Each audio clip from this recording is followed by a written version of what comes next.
cheer for your Sydney Swans.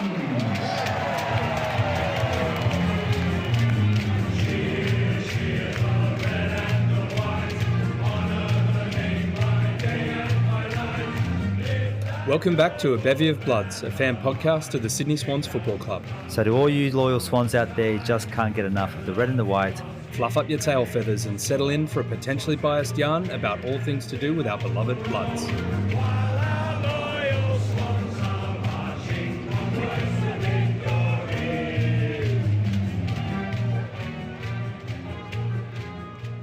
G'day there, Signets and Swanlings. Welcome back to A Bevy of Bloods. You're joined as always by the crew from Sydney. I'm Harps, and this is Noddy on the line. That's right, you lamenting loyal Swans fans. Today we're going to be talking about our loss against the Bombers and look ahead to the game against the Blues at home. And remember, if you like what you hear, give us a follow. Righto, let's kick things off with a quick game recap. Oh, Noddy, do I have to, mate? One of us is going to have to, mate. Someone's going to have to. Yeah. Someone's going to have to do it. Just pull off the band-aid. All right, Saturday afternoon, twilight game, Marvel Stadium under the closed roof, 44,000 people. Just a really disappointing performance. We went down by 8. Final score, 11-5, 71. The Bombers, 8-15. So many behinds, the Swans, and so many behinds from, just really, really gettable positions. Didn't deserve to win, and we didn't win. And now we're fourth bottom with a tough little run to come up to the bye. Noddy, to be honest, it was difficult to get podcast members to even speak tonight. There's so many pointed ones out there, right? We had a lot of people pull out. So thank you first for joining. I knew you'd be here. That's right, mate. No hay bells over here. There was a lot of crickets, weren't there?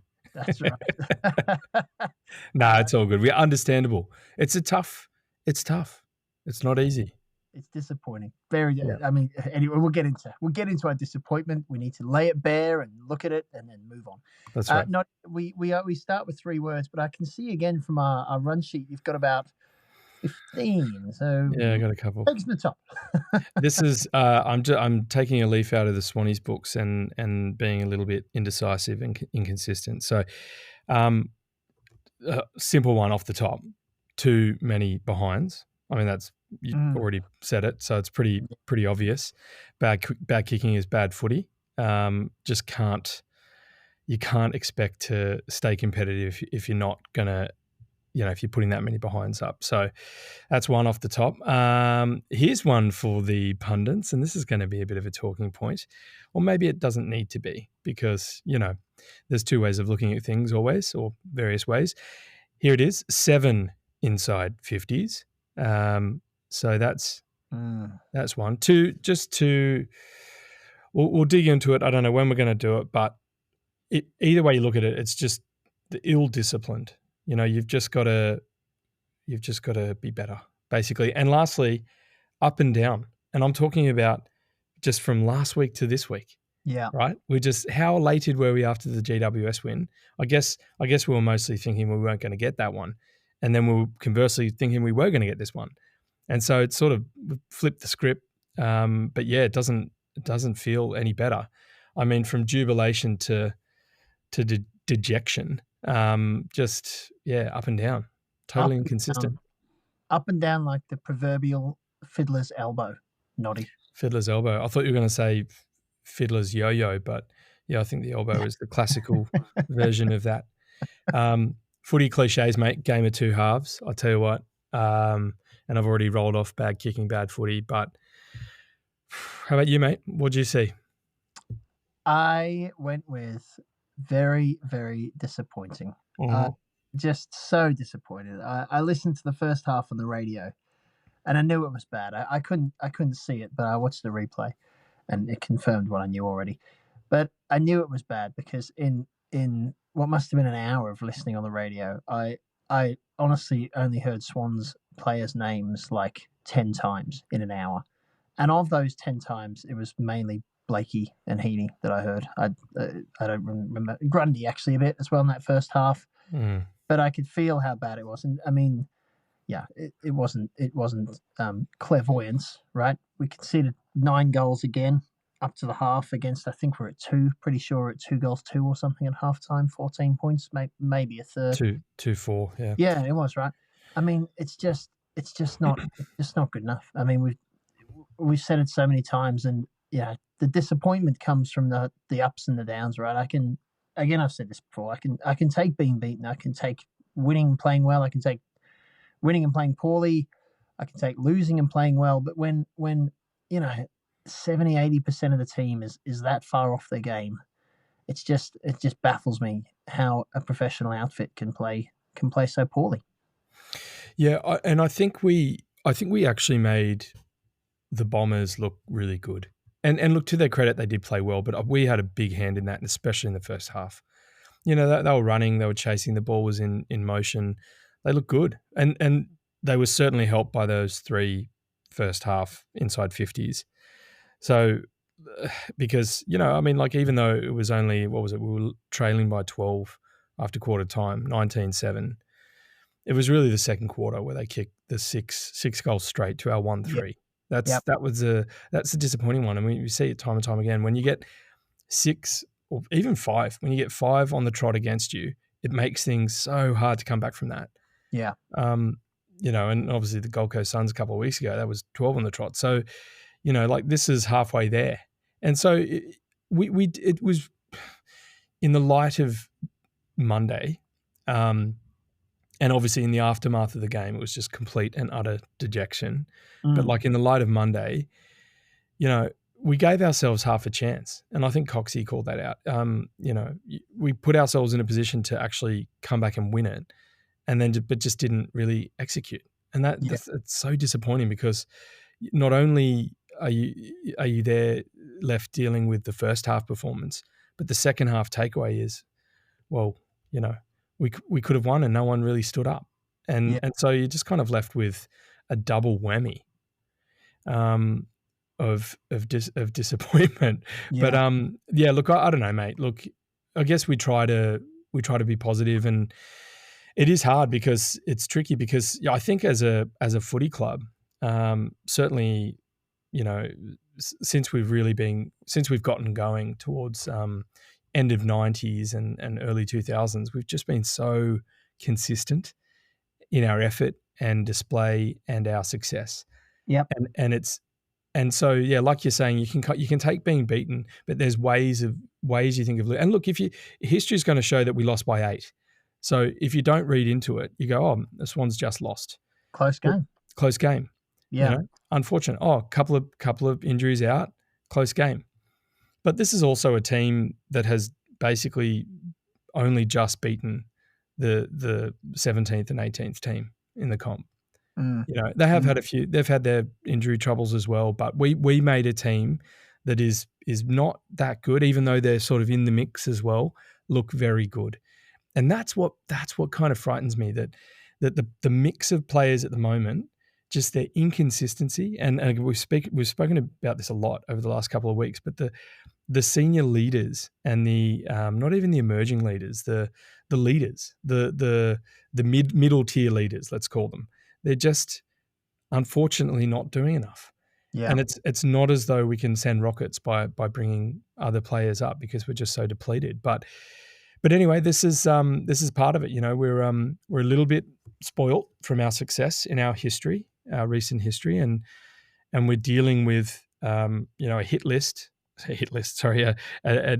injured list and a new coach. So it's sort of it's that sort of double-edged sword of pain at the moment. Yeah, look, I hear you. I mean, a couple of points in there I'd like to pick up on. I mean, one is I agree. I sent a text to someone midway through the game. The Bombers were like 11 goals 2 or something. And I said, I reckon the last time, no disrespect to Bombers or their fans, right? But last time I reckon the Bombers were 11 goals 2, there were probably trams on the Harbour Bridge, right? So, they kicked very well from long distance. You're going to struggle to keep up with any team that's kicking at 90% goals from their goal shots, right? And look, I do think, though, I mean, I agree with how close the game was as well. Like, I woke up on the Sunday morning totally dejected, right, and just looked at the other scores from the evening. And I was like, oh, actually, we only lost by 8 points, because I've been trying to reconcile it in the evening the night before, and we felt so far off the pace. We felt so far behind where we need to be, you know. And then I was watching the replay again today, and I thought to myself, and Noddy, this question without notice, right? If we played that game again this evening, do you think we'd win? No idea, mate. Good question. Yeah. I don't know. It's to me, it's how can you bounce back so pleasingly after that rubbish in the Gold Coast and make a big deal like the players left on the field need to pull their finger out and give effort, but then the following week we fall in a crumble again, fall in a heap. So I really don't know. It's literally it's anyone's guess at this point. And a big part of it is the structure and the guns missing, but there's also effort. There's effort, and that's the thing that I think is hard for a lot of Swans fans to follow is that we're not really seeing Bloods footy. We've spoken about it for the past month. There's a couple of players who can hold their head high, but other than that, we're searching, going what's going on, and they're players that would otherwise, be performing. Yeah. And they're not. And so, I don't know. I mean, the Bombers kicked 1 behind in the fourth quarter. Yeah. 0-1 to our 3-5. Right? Second half, so quarter scores. 1-1-7, 3-1-9. We don't need to do this. Anyway, the second half, we should have won. We should have won the game is the point. Yeah. We won both quarters, third and fourth. We won by 9 in the third and we won by 22 in the fourth. But the damage was done. And that's what makes it disappointing. Yeah. That we they gave them such a head start. And then in the second half, we couldn't put it together. And before we started recording, we went through those players who missed the behinds. And it was a healthy mix of stars and role players. Yeah. Right. Especially in the third. It was pretty much most of our stars. And look, the stars are going to miss too. But the point is you want to be kicking more goals than behinds. I don't know. It's that simple. But bad kicking, bad footy. I mean, what can you say? The thing that, sorry, Harps, that plus 16 inside 50s. We had 15 more inside 50s than them. Yeah. And obviously no assistance from the 50-metre penalty adjudication that was apparently only going against us. But that's brutal. Like, it's brutal. It was like a 13% accuracy or whatever it's called, efficiency, I have some questions, if I may, and maybe I hope I have the answers. Well, look, maybe they're rhetorical, but I have two, and they're team questions. And the first is I think can we call it effort? Let's call it effort, right? These are all professionals, top to bottom. Some I agree are very very new to the game, but I mean you'd think they definitely show the effort. Others were more experienced, and then we got some with 100 plus games. But a few times this season, I felt like the effort wasn't there, right? Which sounds ridiculous. I know it sounds basic to say it, and I don't think there's professionals. I don't think they would show up and not put the effort in. So it makes me question: are they misunderstanding their role? Are they clear on what they should be doing? How do we explain?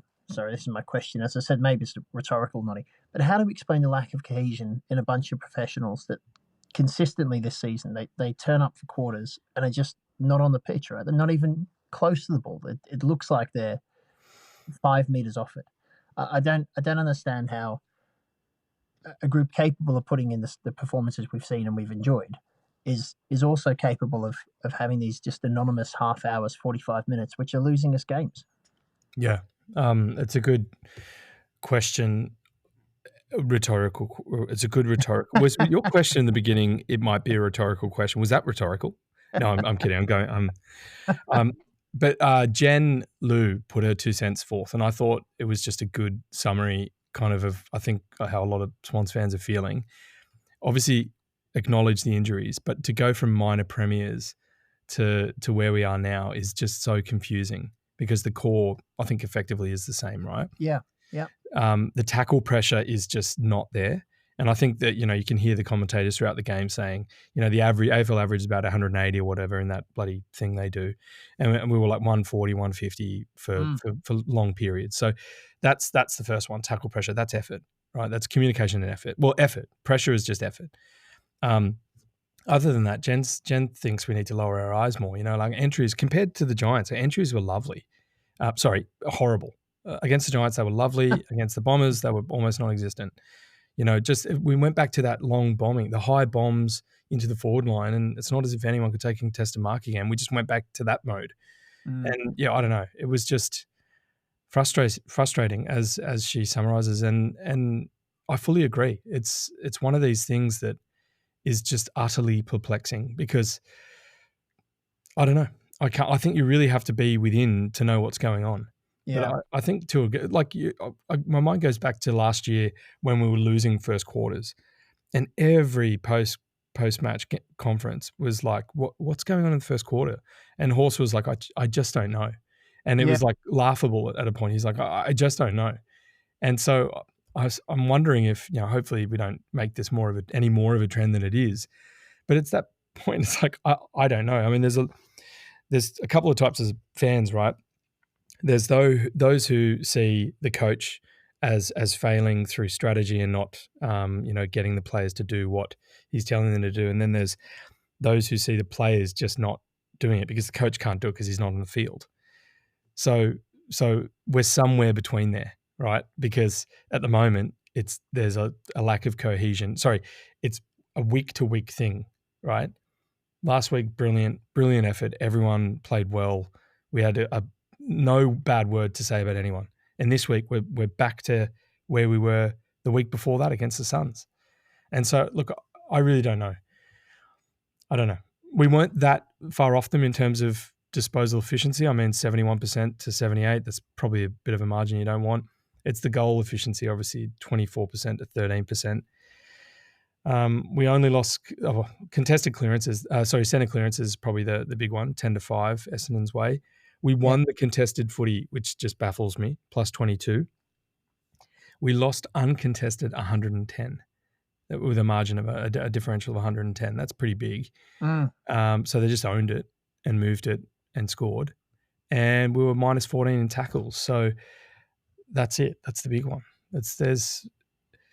And we're going to save the free kick count for a discussion on the interpretation of the rules in a moment.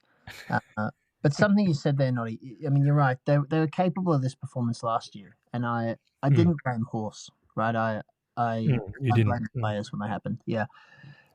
And Cox has got a real hard job at the moment, and he's facing all these injuries. So he's probably having to make decisions that an eighth game coach shouldn't have to make. But equally, I'm looking at some of them, and I'm just not convinced. I'm not convinced they're the right moves. Like if I look at Hamling up front again, so Melican goes out, so we need a key defender. Hamling, in my view, is the obvious choice, but instead Blakey comes out of his position. Bice takes Blakey's position, and Hamling, who's only scored 1 goal in 98 games, stays full forward. That doesn't make sense to me, right? Maybe particularly if we think Blakey at the Suns ground scored 3 goals in 10 minutes or something from the arc, right? So Blakey can score. So I think Cox has got a hard job because he's having to make these decisions with players who are having to play out of position because we've got so many injuries, and players who probably wouldn't be exposed to the game yet because we'd have other players in their place with more experience. So I acknowledge all that, but I still think I still come back to kind of that they just look lost collectively sometimes, and that can happen when you're flipping positions a lot. A lot of us play amateur sport. I know a couple of the Bevy do as well. But when you're subbing people on and off every 5 minutes into different positions, you very quickly lose your structure because you don't know where you're playing and who's coming for who and stuff like that. And it's not as bad as that. I'm not suggesting it is, but the swing movements, McCartan had half a season up, a few games up top, and now he's at the back. Hamlin's back and forth. Blakey's in and out. Heaney's up and around. It's tricky to turn around and expect a player to be where you think they will be when they've had to move position mid-game or midweek, right? So I'm just struggling to reconcile that, right? If I look at it objectively, I don't understand some of the team decisions that have been made. And I'm not a professional coach. I'm not pretending to be of a better ilk than the people making these decisions at all. But as a fan watching him, I look at something and I just can't understand why some of these players are playing where they are. I think that our perception is heavily dictated by the outcome and the way in which because the week before, Hammer and the Ginger and the Hammer Prince, two defenders, basically, we love them. Tagging the two of the best key defenders in the game was a stroke of tactical genius. And this game, we just didn't play well as a team. So I think it's a bit easier to go, what happened here. I was thinking about your comment about why not put Hamling back? And I've always thought that. I think that making Blakey, while he can do it, and he was actually really good in this game, he really stood up, making Blakey play tall as a key defender, I personally don't like. I'd rather him have that ability to do that when he needs it, but I'd rather him be that, run and gun off the halfback. Yeah. But having him play tall, basically back up McCartan and then Rampy play that third, that's not my preference, but it's probably an easier structural change than putting Hamling back there, who's only played a handful of games at top level for the Swans this year, in that position. He's probably played more, maybe not more, but maybe about the same amount as KD as KF, right? So it's probably easier just putting Hamling up forward and asking him to compete, bring it to ground, and then hope that some of our smalls, pick up the competition from there. So I don't know, mate. It is tricky because he certainly does swing things around a bit more than Horse did mid-game, but I just don't know what other levers you have to pull. You have to kind of change things up to snap it. I think Horse used to really get panned for not doing that, because then if you didn't do it and you lost, then you'd be the target. Yeah. But Cox is doing it and we're losing, and he's damned if he does and damned if he doesn't. So I don't know, mate. I think more than that, it was just that it wasn't a very different team to the team that played really well against the Giants. But we, under the closed roof, we made what I believe is a mediocre team, and they may prove me wrong, look very good, especially in that first half. And it's very difficult to come back from 5 or 6 goals down. Yeah. Yeah. Yeah. Look, we'll move. We've had it once before. We're going to move on to the stinker of the week. But stinker of the week. Did you say thinker or stinker? The stinker. Yeah. Should have. But just to wrap that last point, Cox is having to make decisions because of the list that he shouldn't have to be making. Right. That key forward full forward swing. Sorry, key back full forward swing is being made because Amadi, Papley, and McDonald. Yeah, exactly right. And even if one of those were back, he probably wouldn't have to make that. So I hear what you're saying. You do have Laddams, but we obviously went small. Should we talk about Patton? We didn't even talk about that really. So many other things happened, but bringing Patton, that's the thing. Okay, so if I've got one comment about, and again, it's not just him, right? It's a committee of, there's maybe 4 or 5 people on the committee that make the selection decisions. But Ben Patton, this is nothing against Ben Patton, but I just don't see the benefit. Obviously, they thought they needed defensive depth, but to start him, and he'd been out the calf a couple of weeks prior, I think it was the Suns game. Mm-hmm. I mean, I don't know if he redid it by halftime or they just pulled the pin, but yeah, I mean, we're going to talk about him in a sec, but yeah, it's beef. Gus Bus. It's got to be. It's his time. Got to get his game. He's got to get his game. It's crazy. Yeah, he's one of the consistent bright spots. Anyway, let's move on to. But hold on, before we get there, I'm not sure. I'm going to leave a little space here, and we're considering listeners entering a flatulence noise. We do feel like we're slightly higher brow than that, but maybe this is the week for it. So anyway. There it is. Oh, God. Oh, okay. There it is. For those who didn't hear it the first. Okay. And just to be clear, it's just that it's one stinker of the week. We just happen to hear that 4 times now. I was going to say 3 times. Right. Okay. So stinker of the week, we toyed with a few, right? The the 4-on-1 where McInerney managed to miss from 10 meters out. That's right up there. Obviously, Francis from the goal square. I mean, I was watching my wife, and she honestly couldn't understand what had happened. It took her probably a minute to reconcile that someone could be that close and miss. And me too. I don't know why he kicked it 55 meters in the air when he was I think the simple answer is he celebrated too soon, right? Too soon. And got the wrong side of the ball. But I mean, I don't know about you, mate. And I'm not defending him. We've had a lot of heated debate on the Bevy chat about this particular moment. But I want to make it clear, this miss has nothing to do with the reason we lost. No. And I don't think this miss is any reason to gloss over how useful Aaron Francis and how pleasing this re-emergence has been over the past 3 or 4 weeks. Yeah. It was I think he got ahead of himself. I mean, it was a good play, right? He got the ball, spun out, cut around, but yeah, he just didn't finish. But my only point was on the broadcast, the top of the screen, and maybe this is to do with that huge bloody Fox thing at the bottom. I don't know. I couldn't see the top of the post. And so it didn't seem like it was that obvious to me that he missed. But, the goal umpire's right there. And he was pretty quick. And obviously Francis, reacted as well. But, yeah, I mean, I don't think it was – I don't know. It's hard to know. It's hard Some people are saying it's the easiest kick ever to have missed. I think that's unfair. No, he was under pressure from behind. There was a man on the line. He had to cut in on the angle. He probably needed to give himself a bit more space, so he didn't come up to. But he's a big dude. He's not like a small forward. Papley would have nailed that in his sleep, right? But he's also Aaron Francis, who has shown flashes of why he was taken at pick six. But obviously, the thing, which I think he's at the standard, AFL standard, he's just a bit inconsistent, and this is the perfect example of his inconsistency, unfortunately. Yeah. He also had an opportunity to kick a set shot, which was gettable.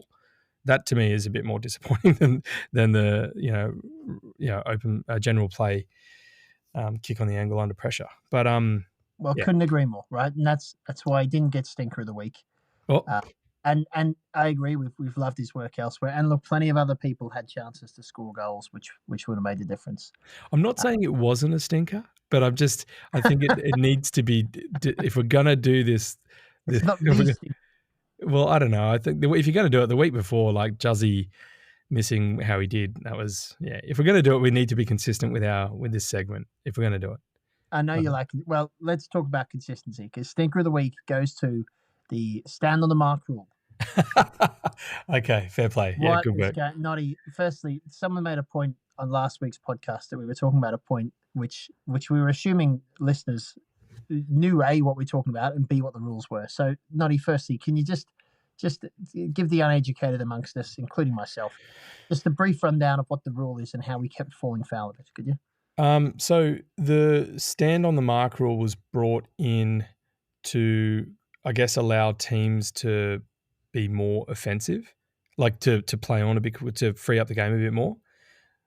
Initially, right? I can't remember when it was. And then obviously there was all these fake handballs and dummying guys to come off the mark, and then that would, get a 50-meter play. So now there's the you've got to stand the mark or be outside 5, which is the protected zone, right?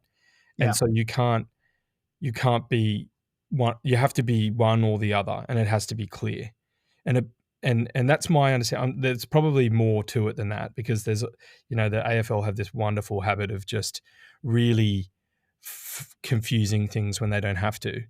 But that's how I understand it. And what round was this? Was this round 9? It was round 9. Yeah. So we all understood, they hit us over the head in the first 3 or 4 weeks that if a kick wasn't 15 meters, they're gonna call play on. So assuming the club's got the memo on that one, because that was universal and consistent to all clubs. But apparently this week, round 9, the AFL sent out a memo to clubs saying, we're going to look at this pretty stringently, so you better be good. And I don't know. We were really we copped it, and I don't know. You see it every other game, I think there was, the Pies was a good example. I think, bloody Fox Footy put a video out saying, the Pies are really clever at, either standing the mark or not, being back 5. And, if you want to be really draconian, get a ruler out and say, well, he's 3.5 meters, so he's not 5. So he's not standing the mark. So that's a 50-meter penalty. Yeah. And we got hammered by it. Yeah. But at the same time, it's discipline. If we got the memo, then we needed to be sharper. But I guess there was no time that I saw the Bombers in that same game do the same thing that we were doing. Do you have any recollection of that? I guess I was too numb from the first half. And look, I watch a lot of footy, and I'm not ashamed to admit I did understand why they were getting penalised. Like that looks no different to every other game I've watched for 42 years or however long I've been watching footy. Right, so I didn't get why they were getting that, and I don't often think the umpires. I think they make bad decisions, right? But I don't often feel aggrieved that we've caught the wrong end consistently enough to have an impact on the game. I noticed a lot of Swans fans were saying, were you watching that effing 2016 final? And I was, but look, I still thought we just didn't play well enough to win that game as a collective. But and look, I felt to make my point, I thought against Essendon, it doesn't matter. I don't think it matters. The Francis miss, those calls, we were effing terrible anyway. So it's the behinds, right? The week before, we won, and everyone we were like back on track. Let's do it. Let's get the dubs, and we lost the free kick count 27-9, right? Yeah. And it seemed like they were focusing on high contact that game. I don't know if there was a memo that week. Why does the AFL give memos mid-season? Like, how loose is that? Can you imagine soccer going, hey, Liverpool, Manchester United, we're going to come down really hard on, I mean, you could probably, like offside rule or the handball. There's only like 2 rules in that game, but you know what I mean? It's just, you wouldn't do it. Yeah. And that's sort of a knock on the game in general. It's a bit, they tinker with these rules and sometimes it's for the good, but mostly it's for the utter confusion of the fans and the players. But look, I guess the point for me is that it wasn't just those. I mean, they led directly to goals that gave them that sort of advantage in the first half, especially. But the other calls in the game, and again, nothing to do with why we won or lost. But I don't know how you can make such a point of one rule and then have the Cleary Kako holding the ball example. That was I couldn't get to the bottom of that one. And then the sling tackle as well was dangerous tackle. Right? That was a lot of people spoke, with Merritt and Blakey, right? That was a little bit like the Melican thing. A lot of pundits were saying, Blakey put Mayo on that. It's like, well, hang on a second. Let's talk about Nick Martin and his egregious head flop into the deck when Hamling just twisted him, right? That was a potentially game-changing stoppage. That was a goal square stoppage. Yeah. With 2 or 3 minutes to go. Yeah. Right? Absolutely. So, okay, there was that one. But there was also the Corey Warner going out for a mark and Mason Redmond completely tunneled him, took his feet out, put his arms up even going, oh, it wasn't me. Play on, nothing to look at. So, I don't know, maybe next week the AFL might send a memo on any of those to clarify what is going on, because to me, it seems if you're going to tell a guy, stay in, come in and stand or drop back 5, if he's 2.5 meters and going back, give him a couple of seconds to go that other 2.5 meters. Don't penalize him 50 and give them shots on goal. It's just, I don't know. I think, having your cake and eating it too, to a degree. Look, there have been a couple of rule changes recently, like the not significant intent to keep it in. Right, that was a little hard to kind of this interpretation in that there's obviously subjectivity when you're making the decision as well, and then you got the home fan bias where you got the whole crowd screaming anytime someone from the opposition puts it out for any reason. Yeah. But look, we've got it. I think collectively as a whole of supporters, not just Swans, all AFL supporters. I think we've got it, and I think it makes the game better. Right, it keeps the ball in play and it's become clear. The 15-meter thing, I still think is being a little unevenly applied, but I like the idea. It keeps the game a bit more free moving, and it's becoming clearer why they're doing it, right? And maybe this stand on the mark thing will be clearer. But I must say, I thought it was baffling, and I wouldn't often, and I'm not blaming the umpires for the loss. I thought we were terrible. I've said that several times. But you're right. Those 350s in the first quarter didn't help, right? We were suddenly quite a long way behind without having done a lot wrong and scratching our heads a bit. Especially off the back of what we're talking about, a mid-season memo where they're evidently pulling us up on it more than other clubs in the same round, and that's the hurtful thing, I think. Yeah. But anyway, you have to wear it. You have to wear it, and more than that, we had our chances to win and we didn't take them. Yeah, that's all true. All true. Yep, it wouldn't have made the difference. We didn't deserve to win. I agree. Let's flip, right? Let's go for the Bevy of Blood's medal. Find some positivity amongst what was a really, really disappointing Saturday afternoon, Noddy. We'll start at the bottom, as we always do. We don't have, I mean, last week, you'll remember we had, I think, 16 names on our list. This week, it's a lot lighter. We were flying high last week. It's a lot lighter. All the lofty heights of just 1 week ago. Yeah. The squad won't be surprised to learn that we didn't toss around 16 names. Far from it. But at one point, we went for Blakey. You'll talk us through his stats, Noddy, but look, collectively, we thought he was very hardworking. The concussion, or at least concussion test, would have rattled a lot, and he was still putting the effort in. Right after that, he made a spoil for a shot and goal, which would have sealed the game in their favour. And one of our mates in the bevy said, if we had 22 players playing like Blakey, we'd probably be top 4. And not necessarily in terms of skills or distribution, but just in terms of effort. He puts the effort in. So, you want to run us through his stats, Noddy, but 1 point to Blakey, right? Oh, yeah, I just think, he had good effort again. He backed it up, and 22 disposals at 77 is pretty good for the role he was playing. It was more about his marking this game, I think, 13 marks in total. Most of them, 11 of them uncontested, but 8 of those, were intercepts. So he really did read the flight of the ball well this game. And I think there was that run we were talking about, which would have been just an unbelievable individual effort. So ran out of the D50 and I think had 3 or 4 bounces, and we're trying to remember what happened at the end there, but it didn't come off. I think we scored a point, or scored a point, yeah. Gave away a free kick, which led to a 50-meter penalty against us.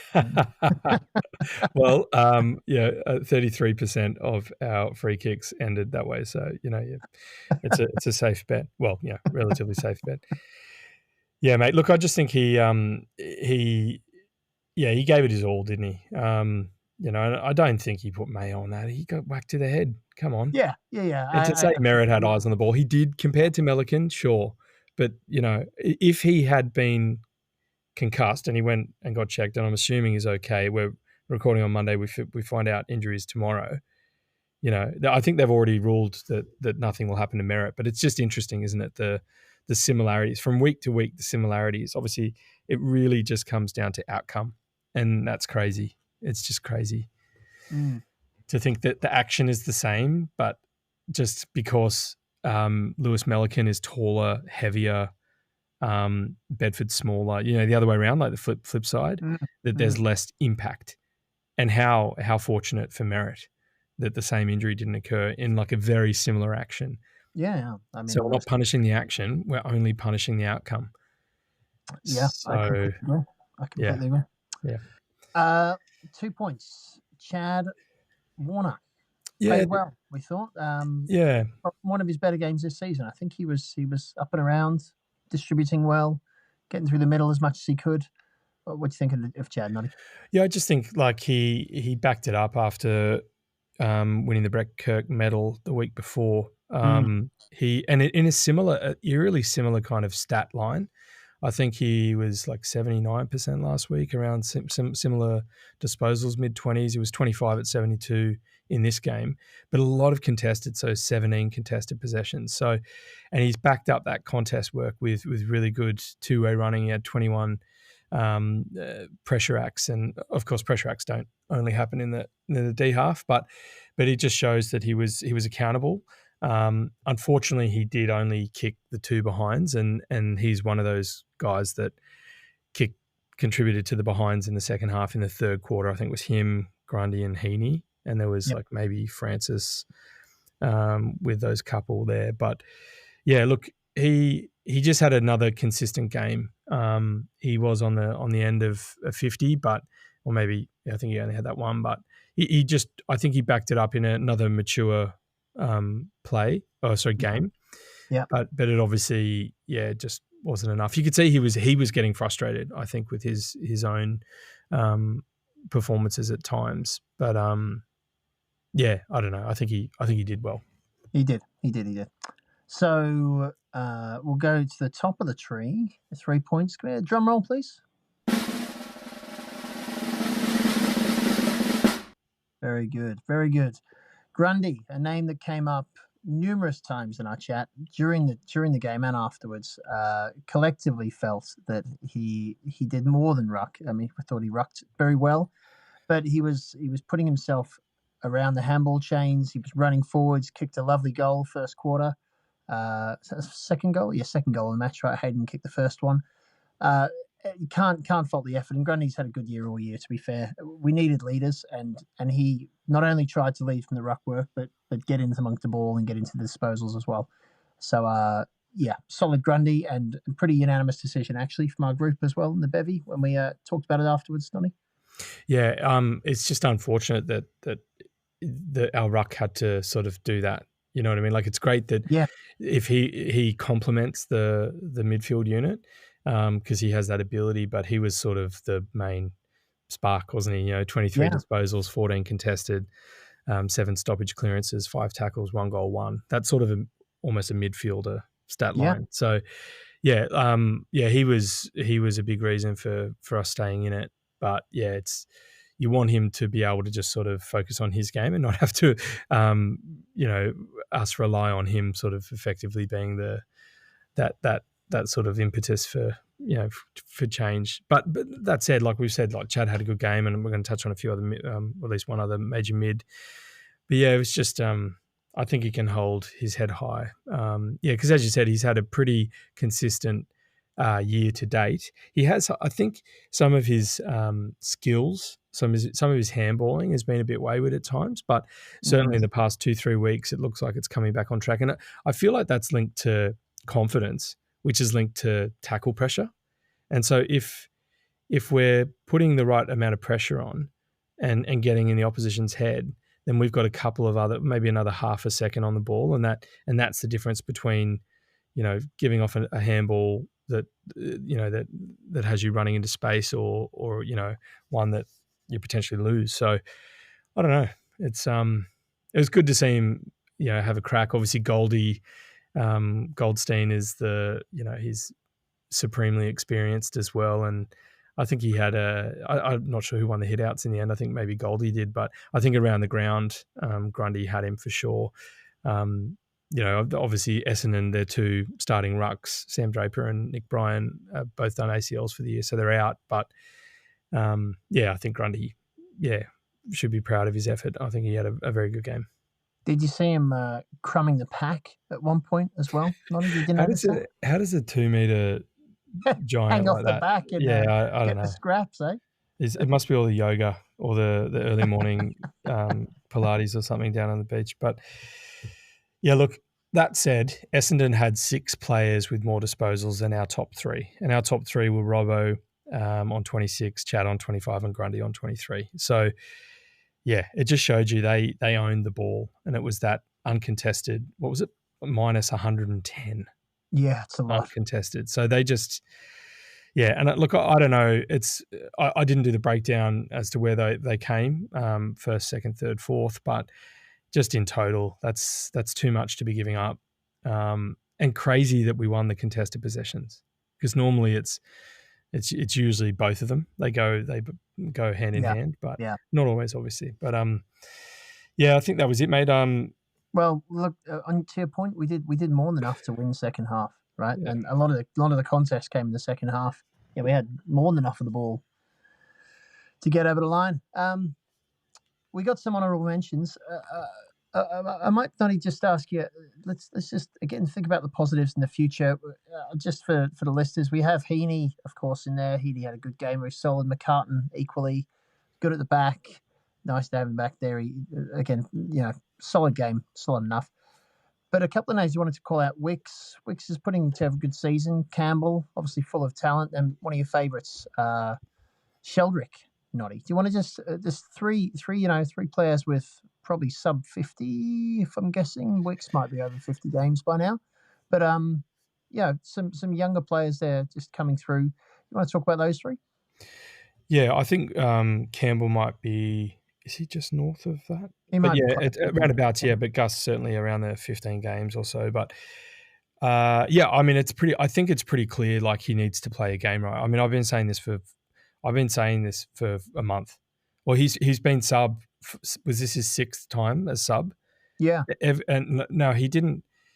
When the first couple of games of the year, he wasn't really lighting it up. But like I think it was either the Pies game and the North game when he came on and had like 13 disposals and a goal and heaps of just forward running. Yeah. And then the same with North. I remember that. Yep. Yeah. And then this, I think, I guess the same, when was it? Did he come on and do a similar sort of thing against the Suns? I mean, but that was already pretty much dead in the water. No, he came on quite late in there. But this is the third clear example in my mind where he just needs more time on the ground. Yeah. And maybe he gives it his all for a half and he doesn't have that match fitness yet, and that's fair enough. And the other thing we need to remember is that this is effectively his third year. His third year was wiped out. Third years is when they say that players break out. And if he's had a relatively uninterrupted preseason, which he has, because last year he was pretty much wiped out and just recovering, he just doesn't have that match fitness yet. But honestly, I think how much more do we need to see to say we need to find a spot for him in the team somehow? I mean, and like obviously the easiest thing for me is if you're not going to replace Ben Patton with a tall, if the opposition are tall, and we'll talk about Carlton in a sec, but clearly, like for me, Gus comes into the team and then either Ben Patton goes sub or maybe Henley comes. That's the section after this, but Gus just needs to play. Gus, I'm on the Gus bus. Like whatever you want to call him. I'm sure everyone just calls him Gus, but we like to call him Beef, Angus Beef, or Bus, just because he charges, doesn't he? How beautiful is that goal?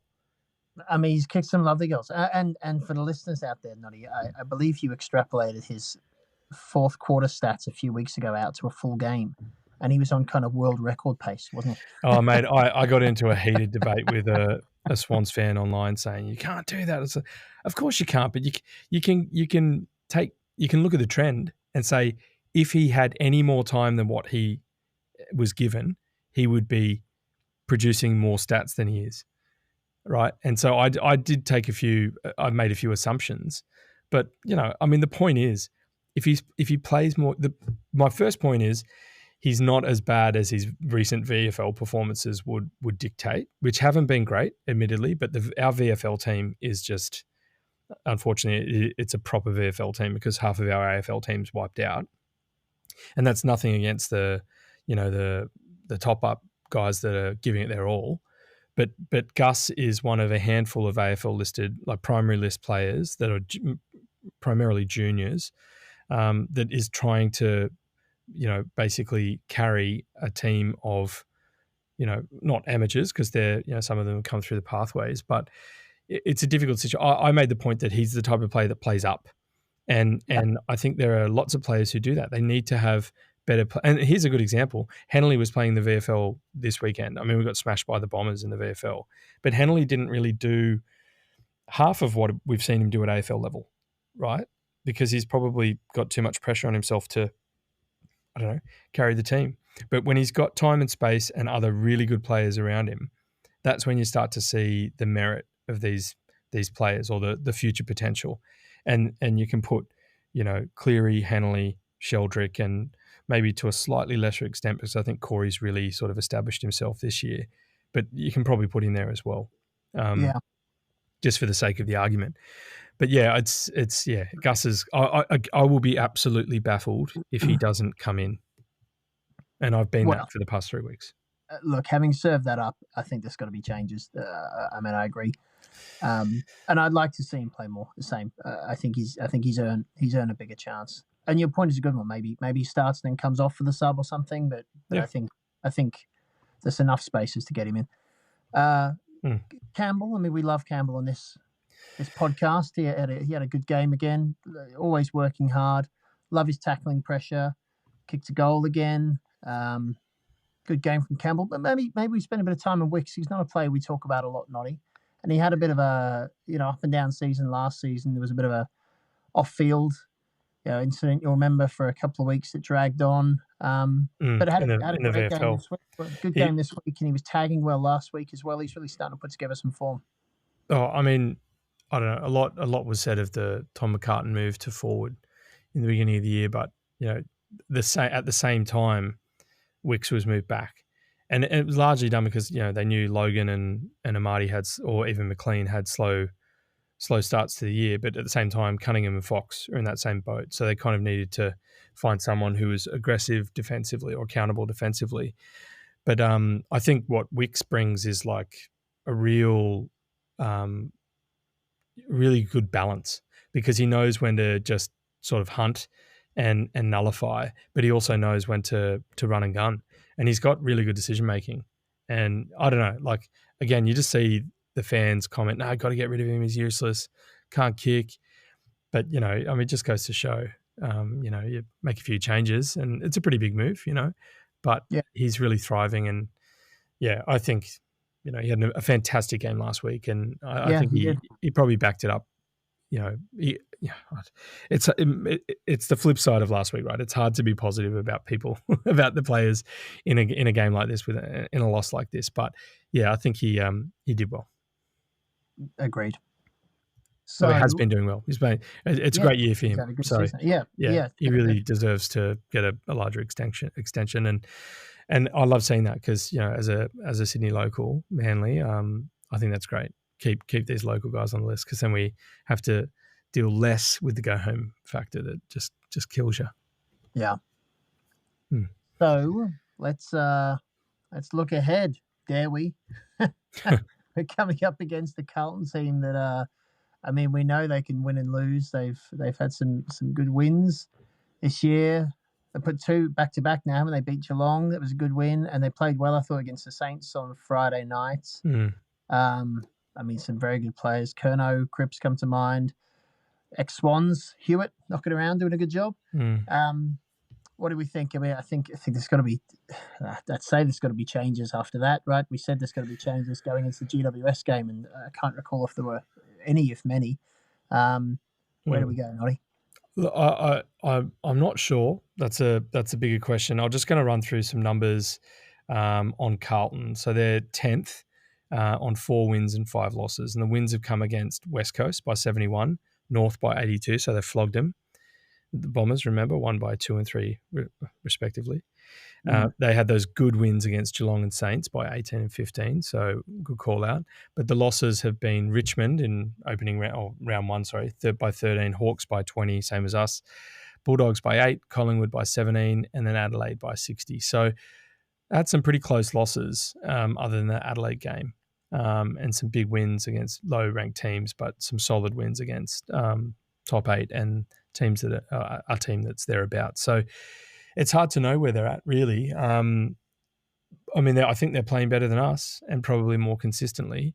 Yeah. You called out some of their players. The team that played against the Saints last week, I think McGovern and Cowan were injured, so they'll probably bring in. I think Chincotta and Zach Williams were close, so they might come in. They're not like for like, but they're both defenders, so you'd think they'll probably come in. Other than that, some of their danger players, it's obviously Curnow and Mackay, isn't it? Yeah. Cripper in the middle. A hard task, isn't it?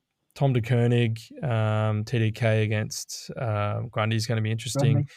Yep. Yeah, Hewitt has been having like an absolute cracker of a year, and you just think how, I guess we moved him on to allow Rowie to come out, and that's been good. But they're pretty similar players, to be honest. Hard at it. Yeah. I just wonder what our midfield would look like if we'd somehow been able to keep Hewitt in there. But and Wiedering, McGovern down, Haynes will probably step into that role.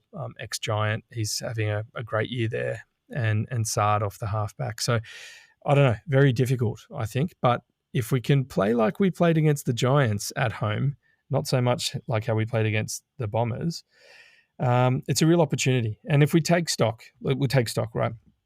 We've already mentioned that Swans fans are accustomed to consistent effort and success in recent years, in recent decades. Inconsistent displays is really messing with a lot of Swans fans, I think. But I honestly thought we were probably going to drop the game against the Giants. And I thought we were going to win the game against the Bombers. So Mad Monday, in terms of Mad May, Yeah. we're sort of at the same point as where I guess most people thought we'd be. You know, it's just frustrating because the Essendon one was winnable. So we would have been one ahead of where I think, or two ahead, of where one ahead of where we projected. But for me, they're absolutely critical. The next four: Carlton, Melbourne, Adelaide, Richmond, because we need to get as close to evening the ledger as we can to give ourselves as much of a chance in the second half post-bye when these guns come back. And we're saying the same thing each week here, mate. But yeah, I think that, so with that in mind, I don't know if you swing the axe. I think you probably make a few changes, but you have to keep a similar structure and hope that the effort comes back in front of a home crowd. Friday night lights, it's going to be big. Yeah, nice to be back on a Friday. Agreed. Who do you think takes Mackay and Curnow? McCartan, obviously one of them. Yeah, McCartan Hamling? and I don't know. Rampy back there? Rampy might go Curnow, but that's, I don't know. Yeah, I'm a little bit worried about the pace situation there. I hate to see Rampy on Mackay. I think there's too much of a difference. Mackay or Mackay, whatever his name difference. is. Yeah. But I think Blakey. Yeah, I think Blakey's been. Oh no, is it McCartan that's been schooled by Curnow before?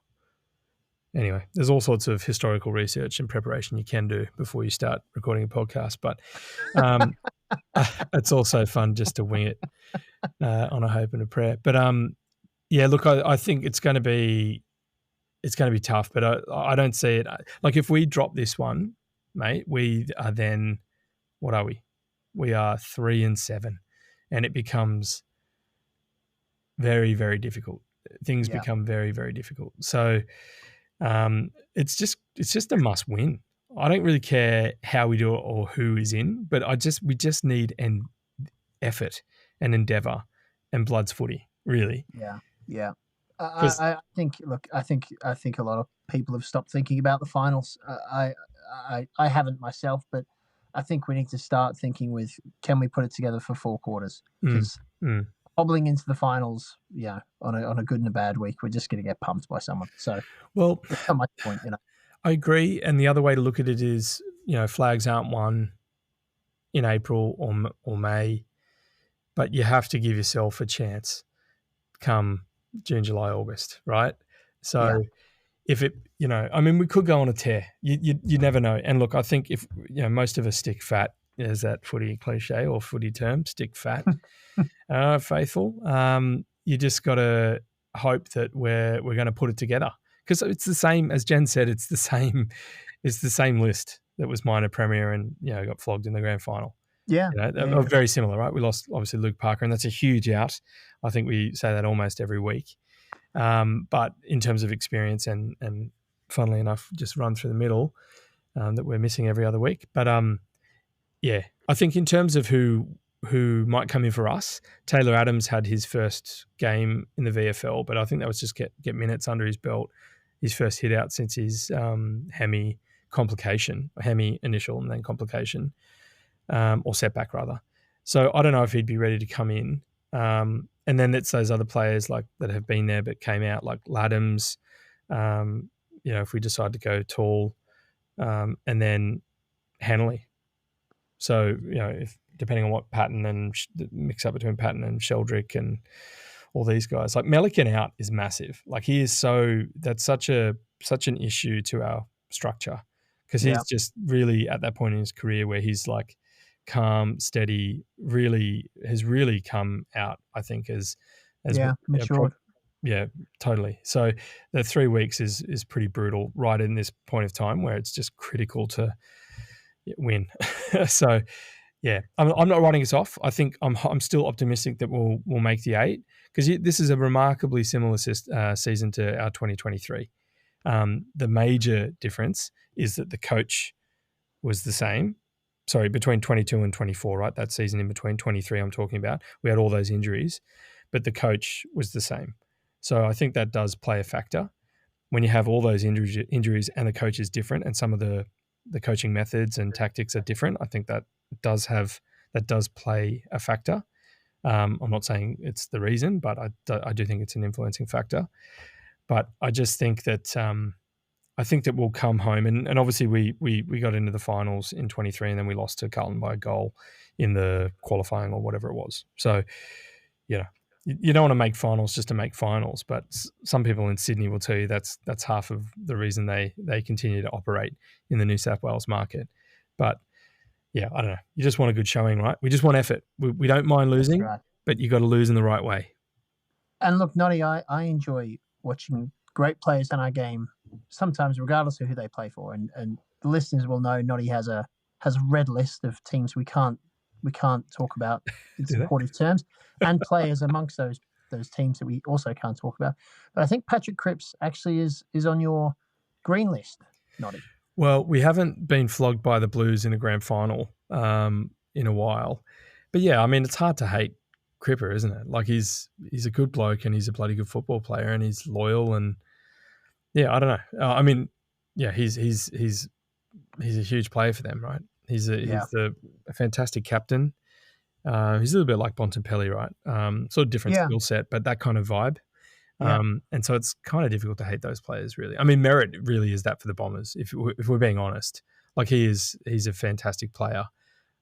He's just not a man mountain, but he's just quick and deft and knows when to kick goals, which is what those other guys are. But yeah, it'll be nice to see Cripps at the SCG, and look, he could do some real damage to us. Someone's going to have to take him. Maybe a closing thought. Who do you think is going to take him? Not a closing thought. Oh, look, I don't know. You probably just have to. I think Heaney went head to head with him last year, or the year before, and totally kept him out of the game. So that might be an interesting one. There's always the who's JJ going to go on this week, but it's hard to know. They probably have less damaging ball users out the back, Sard and Ollie Hollands. But yeah, maybe he goes to Hewitt. Maybe he goes to Akers, but he's sort of on the wing. I don't know. It's going to be interesting. But I think they're taller than Essendon, so I have a feeling that lads might come back in. But then that puts the question mark on whether Gus is going to come into the 22. So it's not my preference, but that's my gut feeling. Yeah, they're a tall team with a lot of good players. Like it's Friday night.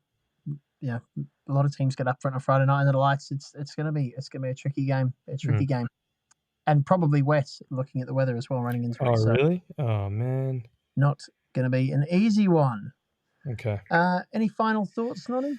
I know it was a tough podcast, and you mentioned there, some of the research that we love doing for you, the listeners and for ourselves, just the natural interest we have in the game, which is exuberance in a close loss or in a win, just totally absent last couple of days, right? I think, as I say, it was hard to even get people to show up for the podcast, frankly. So, mate, I didn't even watch the mini. Yeah. Which is saying something, Noddy. As a man who's watched our losing grand finals like 4 times, front to back, quote, just looking for answers. You're not afraid to put yourself through a hard loss, but that's right. It really says something when you haven't watched this loss back.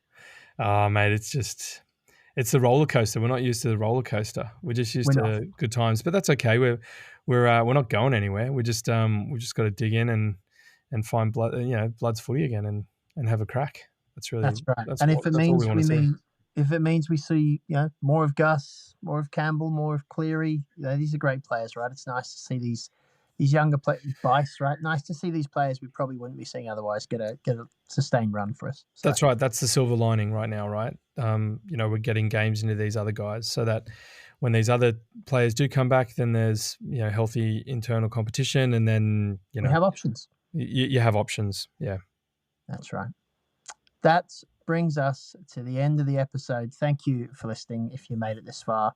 I know it wouldn't have been easy. It wasn't an easy watch. It's not easy to relive it, but, onwards and upwards. So if you made it to the end, and our stats are showing that most of you are listening all the way through, so thank you for that. Give us a like and a follow. And Noddy, if it's in person or on the potty, hey? Yeah, we look forward to whenever you can join us next time. But until then, up the Bloods. Up the Bloods. Can you, Swannies? Come on, Swans. Got to get a win. Let's go. Dub. Get on them.